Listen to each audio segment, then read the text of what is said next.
2, 3, 4.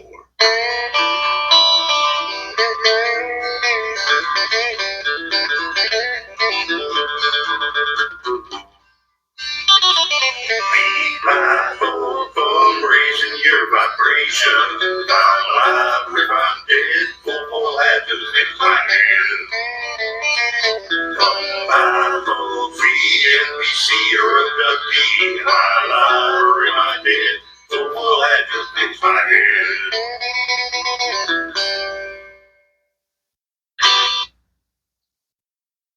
All right, we got to come up with the Full Foil Hat official dance, I think. Love the theme song. Thank you, Mr. Tweet. Hello, Mandala Man. Hi, everybody. It's your boy, Way Out. Back with a quick talk. Today, the talk I am going to do is on the Great Sphinx of Egypt.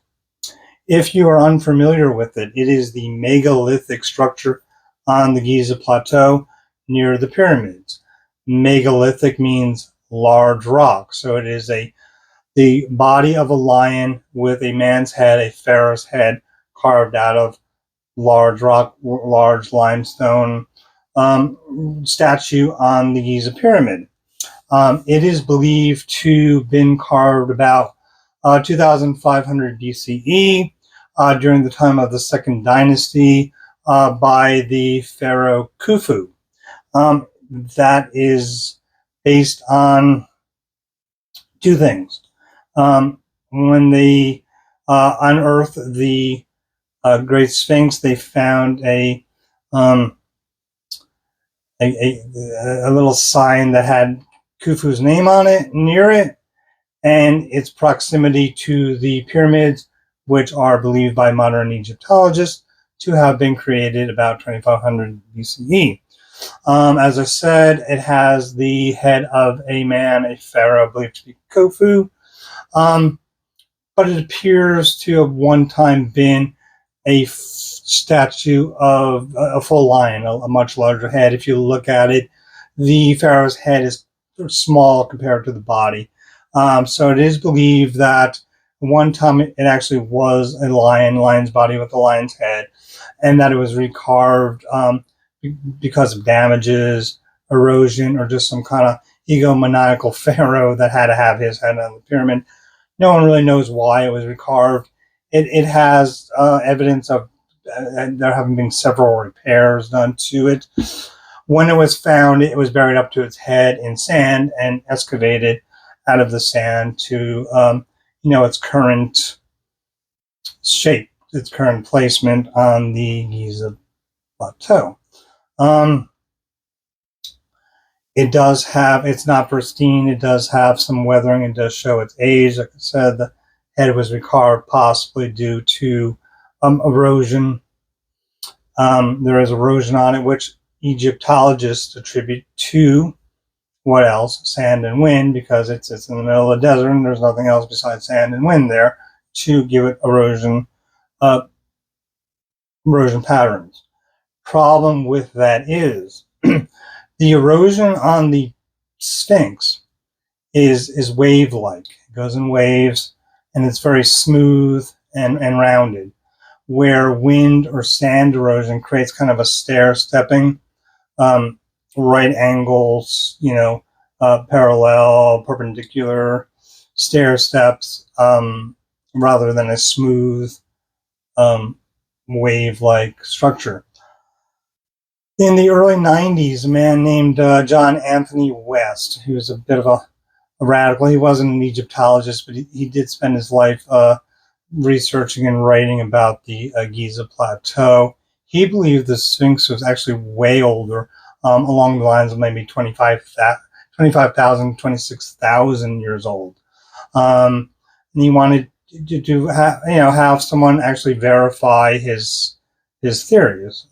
So he hired a geologist to study the erosion patterns.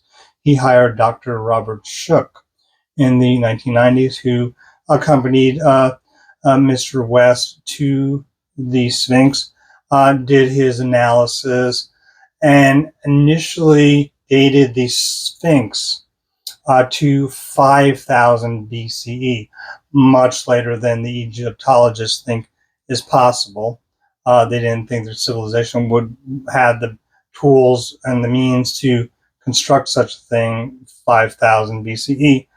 Not that at 2500 BCE, you're dealing with a Bronze Age technology where they had bronze tools that wouldn't have been able to carve the limestone and the granite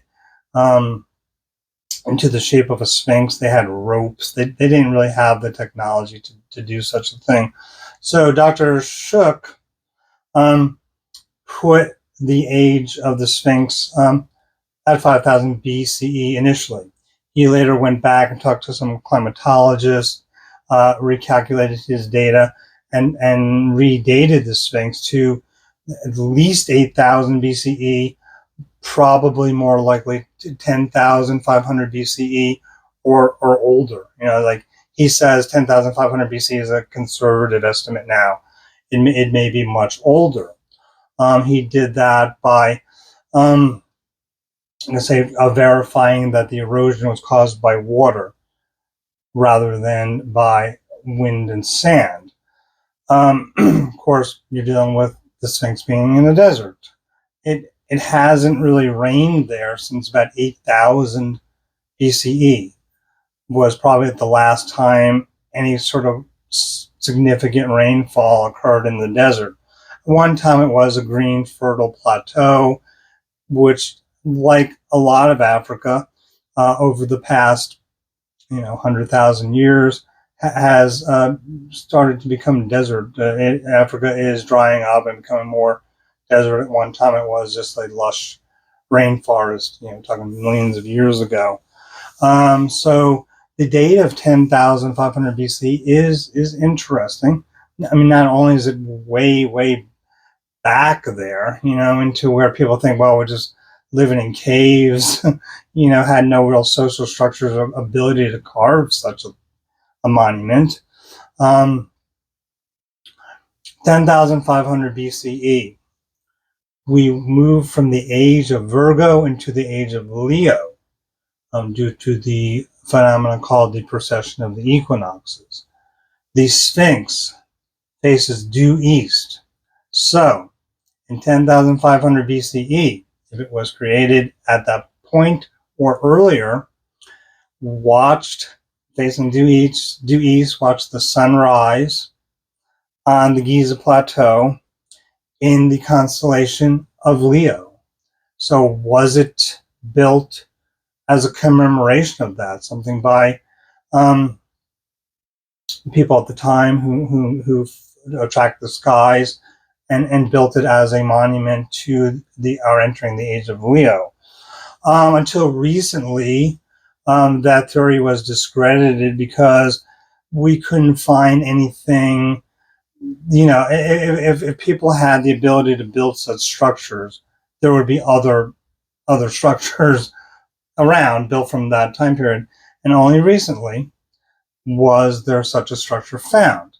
I'm going to do a couple of videos coming up on such structures, megalithic